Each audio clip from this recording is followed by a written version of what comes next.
just to make room. So it's great to see you. I'm glad you're enjoying the evening so far, and I have now the honor of introducing our much esteemed and beloved keynote speaker, Dr. Christine Page, an international superstar. She's an international superstar of spiritual health and transformation. And she's presented to us several times in the past, over the years, and she's worked with our Co-Creation Council to support ACT as well. So we're very grateful that she has traveled here in person all the way from New Mexico to be here with us today.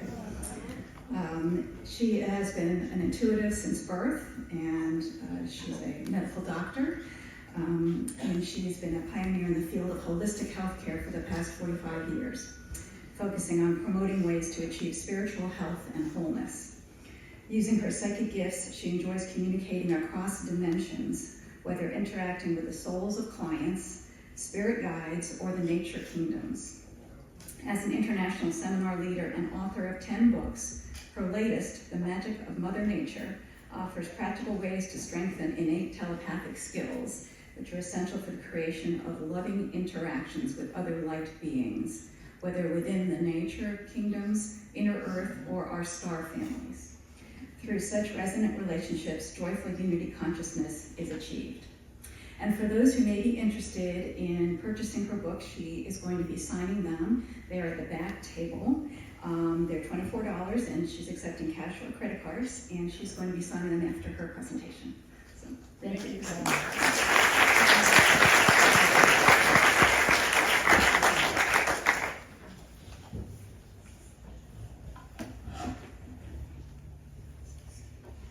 Thank you so much.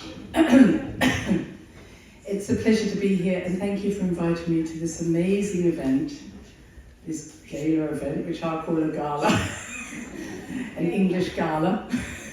But thank you, and Linda, it's my pleasure to be here with you at this wonderful time of celebration.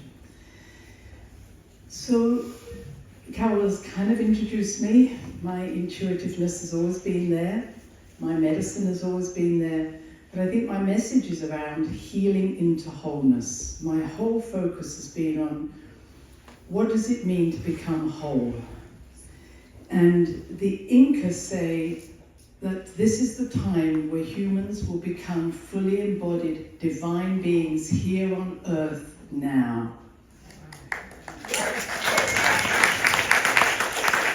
So those of you who think you're going to ascend off, can I just tell you there's nowhere to go? If you've got locked into a belief there's a there and a there, there's only now, there's only here. That's what we're breaking down, the idea that we need to be anywhere else except for here and now. We are all light beings. I use the word light rather than spiritual because that's got so many strange connotations with it. We're all light beings. I see the light beings in all of you.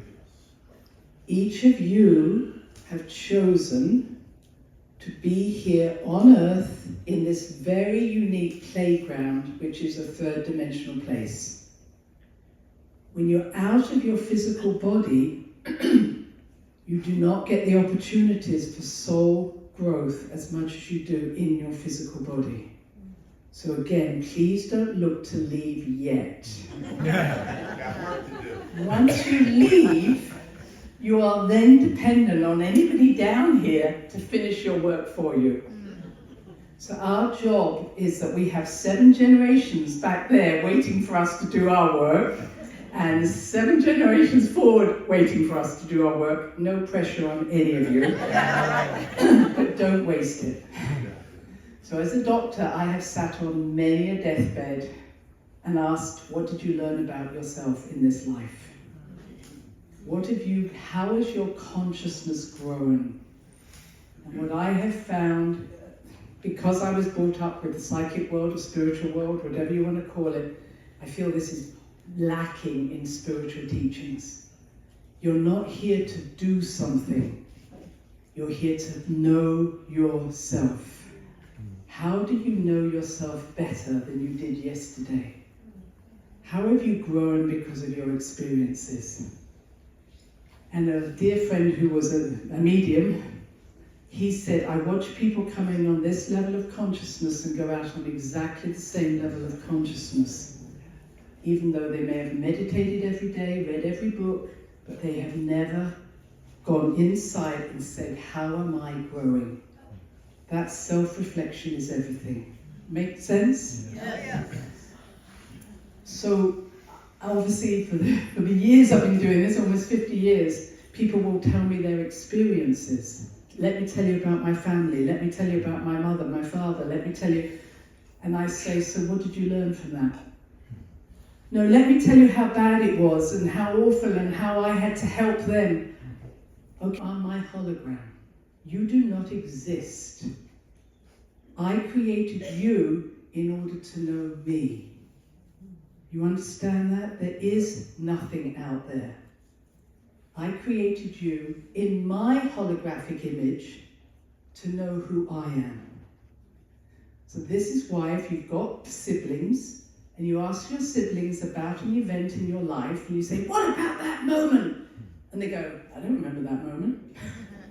Because we project onto everybody we meet our own holographic vision of who they are so we may know ourselves. So next time you tell me about something out there, I say that doesn't exist. Yes, your mother does exist, but she's still a holographic image of you. You don't actually see her except through your own eyes. So this is the time of disclosure, folks. Now, you might have heard it from about UFOs or ETs. We are all ETs. We are all light beings. We chose to be here. We do not need little vehicles that have sparkly lights to tell us how to be here. What we need to do is break down the belief system that there's a here and a now, a here and there. There's only now. And once we do that, we realize, I'm this mighty light being who chose to be here. Clever me! And I chose these amazing parents! Oh my God! And whatever it is, everything you've gone through in your life, you chose.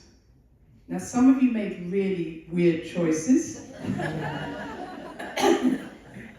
And some of you will say, well, I never would have chosen that.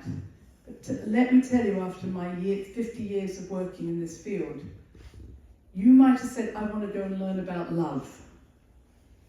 And you came down here and you created the most dysfunctional, painful life. But you've learned about love.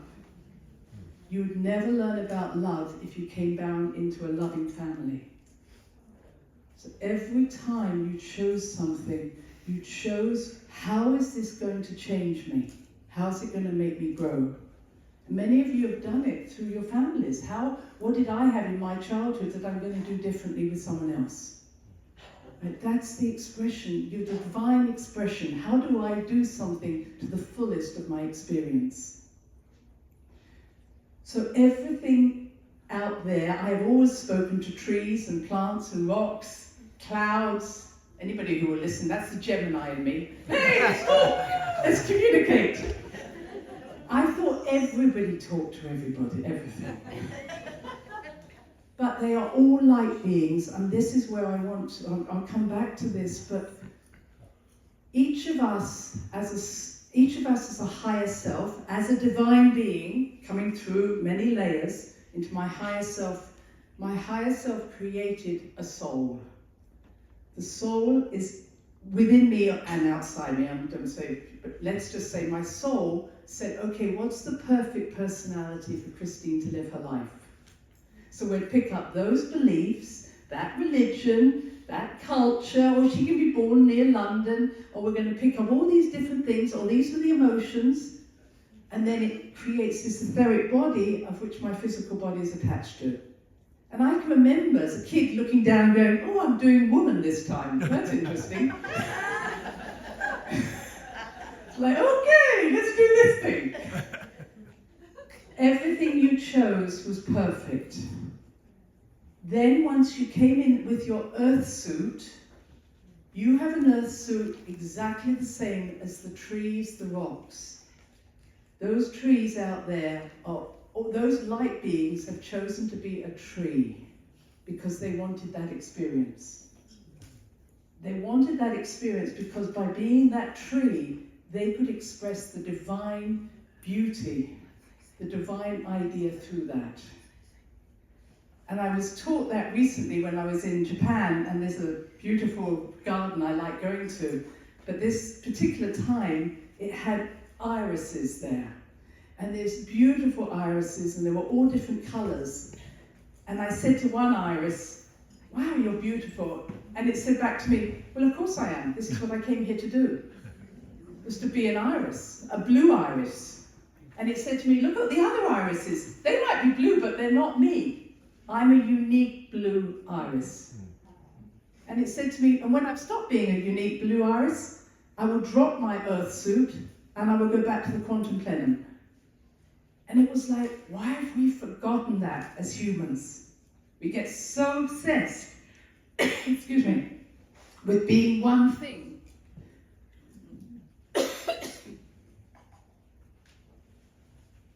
The biggest problem we have is fear of death. And yet we do it 18 times a minute. We expire. We need to learn how to die while we're alive. Because when I'm with the dolphins, have you ever swum with dolphins? I've swum with a lot of them. 1 minute they're there, next minute they're not. They know how, in quantum physics, we are one. And many of you will talk to me about being one. But that's not what we're here for. We're here to know the oneness, but then to bring a unique divine idea onto this earth, heaven on earth. And when we've done that, like the iris, it's time to leave. But we've forgotten the password. We remembered what the password was to uncouple from the quantum physics, the quantum plenum, but we've forgotten the password to get back again. And all the nature kingdoms say, "How did you forget the password?" That's our problem. Now you might say, "What's going on?" But you're not human. You have an earth suit. You chose an earth suit. And the dolphins are saying to me, 1 minute I'll come into these waters and then I'm back again. We've forgotten how to do that. And the biggest sin is that we've allowed other people to make us believe we're not enough. We're still immature. And that here we have this spiritual ladder that we have to climb, and you're never going to be good enough. I'm going to say religion has done a really good job on us. Whether it's old religion or new religion. You've always been good enough. You've always been okay. When I hear people say, "I'm still working on myself," no, you're not still working on yourself. You're here. All you have to do is put your piece of jigsaw down on this earth. All you have to do is shine your light through who you are. And that's all the universe wants you to do. And so what is telepathy? Telepathy is me seeing right into you without any barriers. We were talking about the mutant message down under, and the message from the Aborigines saying, why aren't we telepathic? Because we have too many secrets.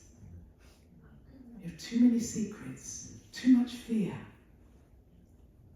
My lovely kahuna used to say, while you have fear, you can never be telepathic because you're always frightened someone's going to see you. And I know how much fear we carry. What if someone really knew who I was? What if really people could see? We can all see each other, and if you've got a friend or a partner or a child, you know they're better than they know themselves. And it isn't about it's just being honest. And we need that in the world today. This secretism is killing us. We call it corruption, we call it whatever it is. But imagine that today all the veils have disappeared and I see you and you can be a monster and I go, hello monster. I don't care if you're a monster, be a monster if that's what your earth suit is. But stop hiding. Because while we do that, we can't have that communication. And why do we need that communication? It's because we are a community. We're this most beautiful community where I can celebrate what you came to do, and you came to do, and you came to do, because it's no competition to me, because I'm a beautiful blue iris, and you're a purple one. And that's all I had to do. I'm not bothered with you being a beautiful purple one, because I love being a blue one. That's what we're missing. That constantly looking out at someone might be better. So we are in this stage of amazing community. I mean, I love, of course, the community here. This is Pluto in Aquarius until 2043. We are at this time, and I think you put this over beautifully here, where there are no leaders. Everybody has to be a leader. So the way that's coming with the Pisces, but the old Piscean energy is completing, but it's still here. We're still in the Piscean age. But the Piscean age is constantly, instead of being what it should have been, which was two fish swimming in opposite directions joined by a common band, which is the sacred marriage of opposites. For the last 2,000 years, we have taken everybody who's different from us and attacked them and projected our fear onto them. And we're seeing it in the world today. We've got to stop this. This is crazy. And so when we go against something, we're just intensifying that opposition and separating ourselves from who we are. So if you don't like what's going on in the world, stop giving it energy, including anger, including rejection, including all that. Oh, I don't like that. Well, good on you. You've just created a stronger hologram. Well done. If you don't like something, stop putting energy into it.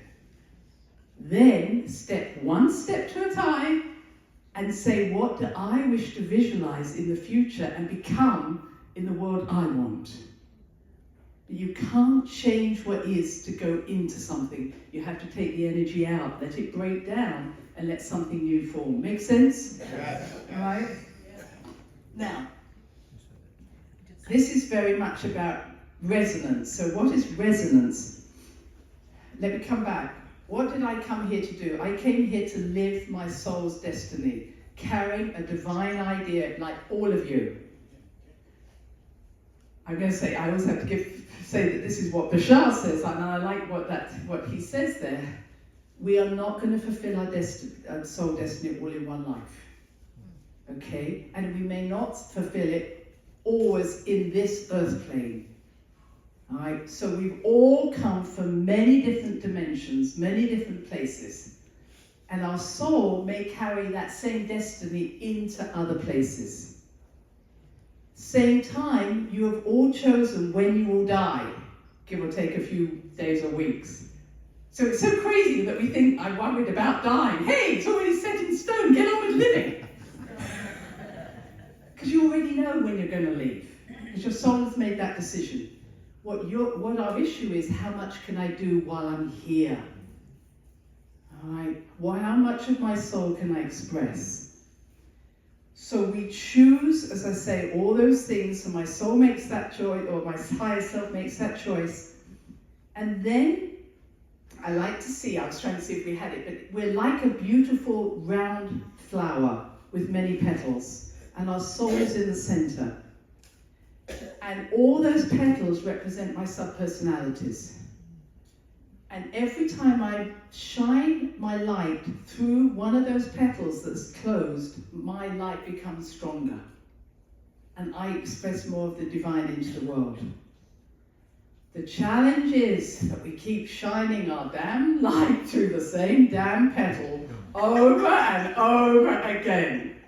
And people say to me, oh, have I been a victim before? Yeah, last 100 lives. So just because you do something well, it doesn't mean you should keep doing it. And so whether it's your relationships, your job, are you learning anything from what this relationship or job has given you? If you're not, move now. Because with all the planets we've got in Aries, this is about bold action. Where are you scared of going, and where are you staying in the same damn place because it's familiar but boring? All right, this is big time for change. How many of you realize there's a thing in your life there where you're not growing anymore? You know, it might be a relationship, a job, a hobby. If you can do it standing on your head, as we might say, without thinking, you should stop doing it. Because you're not growing. Your soul is bored. Right? And that's when you get ill. I mean, because my life has been about people getting ill, I go, yay, you got ill! I don't say that as they're having their heart attack. I tend to wait a few days. You know? But I call illness not a problem, I call it a solution. Is that good? Solution. All right, so everybody, my question I always ask people when they get sick is, what was going on in your life when you got sick?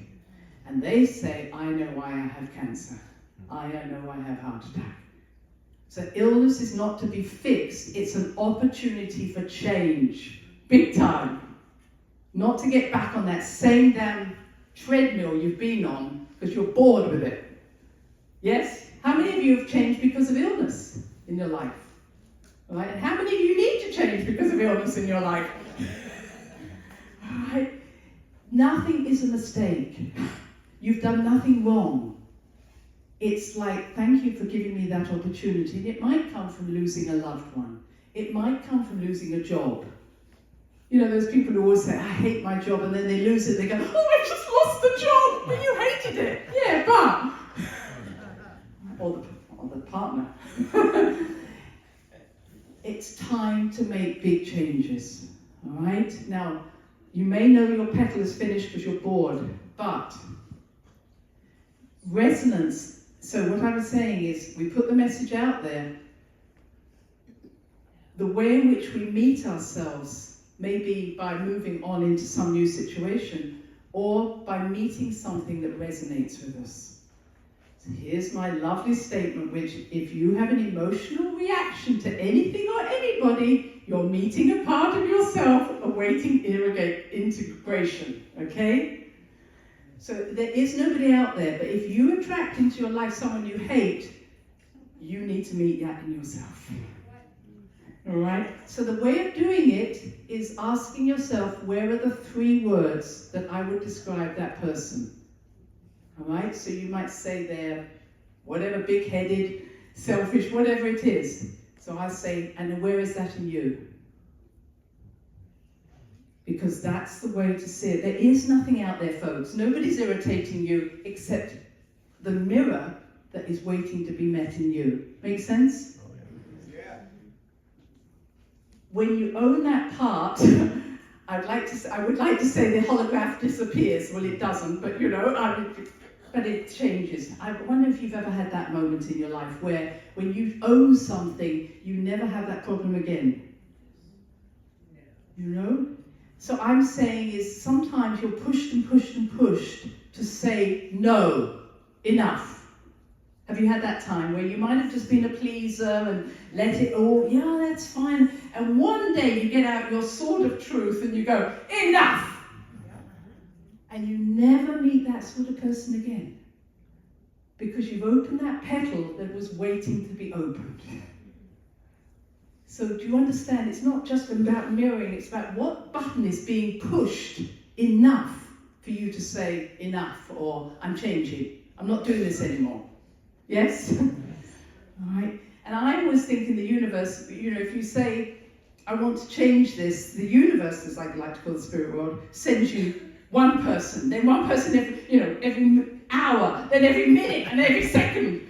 You know, you want to meet them. Boom, boom, boom, boom, boom. And so the more you keep saying, why is everybody like this? They're not. They've all come to you to show you what you need to change. So if you keep meeting the same sorts of people, you're making them holographically in order to change yourself. All right? Okay, so that's one. Everybody, I hope, loves being out in nature. That's why I wrote the book. Because nature's not people. So maybe you have a favourite tree you like going to, or maybe you go to a favourite hill, or a stream, or a rock. Yes? Yes.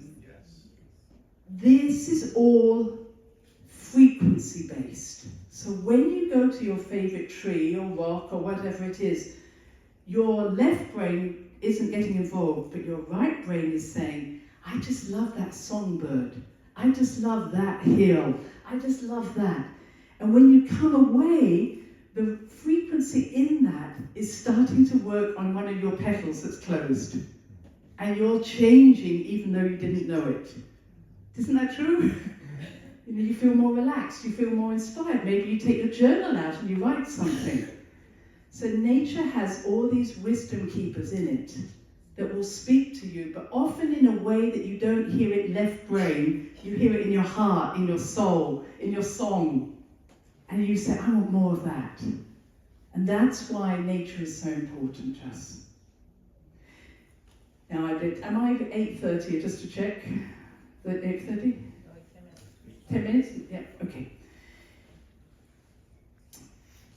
One of the things that's happening now, well, back in 2012 when I first came to one of the visits I came, the veils fell between the dimensions, which meant we could meet ourselves.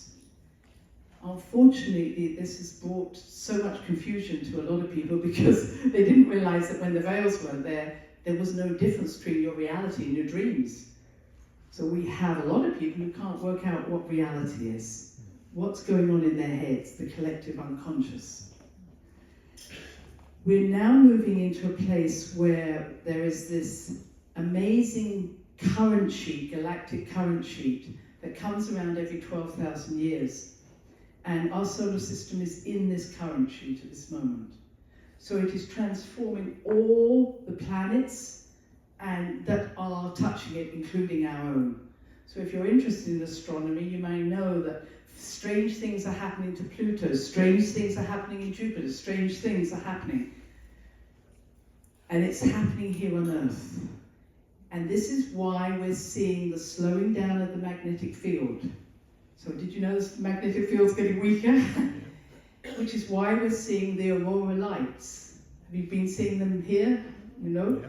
Because we haven't got the shield around us anymore. And we're getting much more unpredictable weather. It's nothing to do with climate change. It's to do with the fact we're in this galactic current sheet.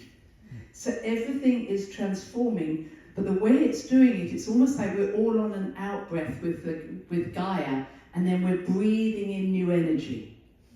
So Gaia, our Mother Earth, from which we are born from, is already transforming into higher frequencies.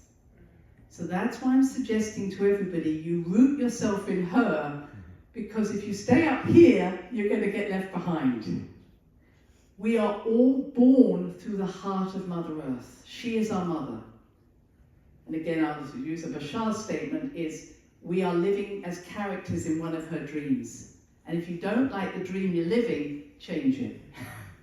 So we're living out her imagination, just as our imagination creates something. So what I'm saying is get in tune with Gaia, send your roots into her. Get in tune with the plant kingdoms and the animal kingdoms, because they have that connection and can help guide us through these times. We just got to get out of this thing here that keeps us locked into old patterns. And that's what I'm suggesting. Now, at the same time, and I just want to put these 2 points across, you probably know that only 9% of our DNA is known. 91% was called junk DNA, all right? In that DNA, we believe are seeds from at least 24 different galactic groups. And those seeds, it's said, were planted in our DNA because the one unique thing we have on this planet, or as humans I should say, is free will. Unfortunately, most people don't use that free will, I've noticed, until they're dying and they're like, oh, I'd like to have some free will. Well, you've been having it. Anyway, you want free will. What's happening is that because of this galactic current sheet, the Star families, at least 24 and many more of them are coming close because they're trying to help us wake up those seeds. They're their seeds. They're now saying this is the time for our seeds. You've been carrying them to wake up. Those seeds are information, folks. So the amount of information that's coming in, especially when Uranus goes into Gemini on the 26th of April for the next 7 years, we are going to be bombarded with information, and everything is information. So one of the things that I think is really important is to find discernment. All right, and how do we find discernment? It's a third eye experience, not a solar plexus one. So we're going to say, I'm very interested in that, but it's not for me, or it is for me. So we need to listen to our heart. Does this take me more fully into myself, or does it take me away from myself? And we could all look at the news or whatever is going on in the news. Does this information I'm receiving on television or wherever I pick it up actually expand my consciousness or contract it? This is a time, it's not judgment, folks. It's about, thank you very much for that information. Not for me today. Discernment, folks. And this is, does it resonate with me? That sound good? When it attacks us here at the solar plexus, we're reactive.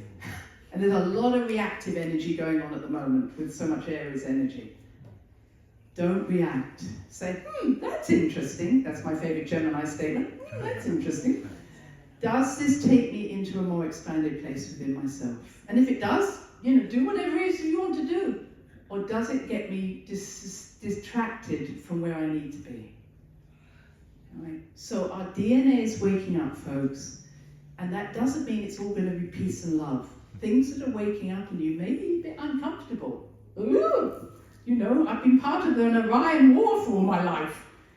But why they allow it to wake up is because we make decisions now whether we continue wars or whether we continue that way. Does that make sense? These things are going to come up, but now we're at the point of choice. Do we think this is going to help? So I'm not asking you just to say, I want peace and love. I'm wanting you to say, what would that look like in your life? What does, in your imagination, what does peace mean? What does love mean? Really important not to put, I have to say these words out and just say, well, that's what it's about. What would a peaceful life look like for you? And to me, it is that acceptance of diversity.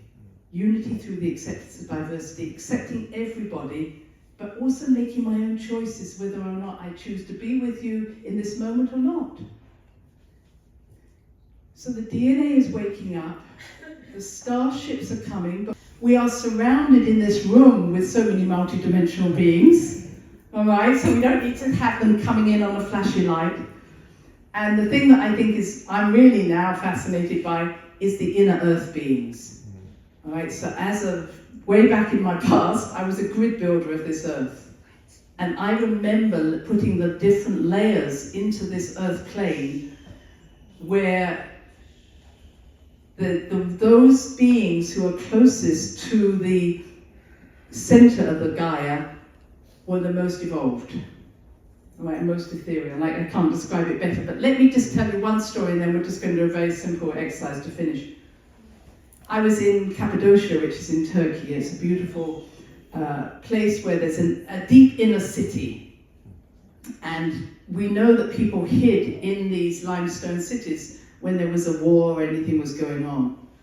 But I happened to be with two wonderful musicians who were wonderful. And we were in the cave and they started to use the drum and the voice that they had. And all of a sudden on our cameras were all these images, white orbs, white lights spreading everywhere. And we all picked it up. But I said to these orbs, as I was doing, so why have you come? And they said, we usually don't bother to come up to the surface because we find humanity is kind of a bit destructive and not particularly helpful to us. But because we've heard this music, we believe humanity is really waking up to being a much more loving experience all round. And I think that's what we are doing. you're doing here in this group. It's why would they want to come up and share their wisdom with us? Why would they want to come and share their wisdom? It's because we have an open heart. Not just, oh, I'm open-hearted, but I know myself. That open heart is coming from that place. I hope that makes sense. Where we're not hiding.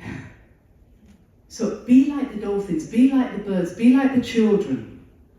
You know, those of you who have got young children around you, they don't care. You know, what do we do to them when they, you know, after a time, we just shut them down. But a child who's just full of that joyfulness, be that joyful child again. And find ways to do that. So I bless you all for allowing me here. Some of you are, I know, having difficulty with laughter and everything, but I love it, the joyous child. But I'd like to just as one little exercise, I'd like you to turn towards your group, your table, please.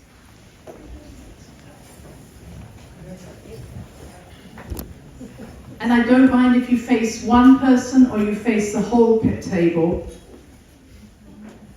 But this is what I'm going to ask you to do, and I may have to see if I can do it without. So I want you to point your fingers towards your eyes. And I want you to look to someone and you say, I see you. I see you. Now you can say it to the whole group if you wish to. All right. Place your hands on your heart and say, I hear you. But look at the person, I hear you. Place your hands down here on the sacral chakra and say, I feel you. And point your fingers towards the floor and say, I know who you are. And then place your hands and give on a hug and say, I love you. All right, we're going to do it one more time. All right, so you can choose one person or do it to the group. All right, I see you. I see you. I hear you with my heart. I hear you. I feel you. I feel you. I know you. I know you. And I love you. And I love you. Okay, we'll do it one more time. I see you. I see you. I hear you. I hear you. I feel you. I feel your emotions, if you want to say it that way. I know you. I know you. And I love you. And I love you. All right. Now I want you to imagine you're looking in a mirror. All right, so there's a mirror in front of you and you say, I see me. I see me. I hear me. I hear me. I feel you. I feel me. I know me. I know me. And I love me. And I love you. And the last one we'll take from the spirit world, okay? I am seen. I am seen. I am heard. I am heard. I am felt. I am felt. I am known. I am known. And I am loved. And I am loved. Always and forever. Always and forever. Thank you very much.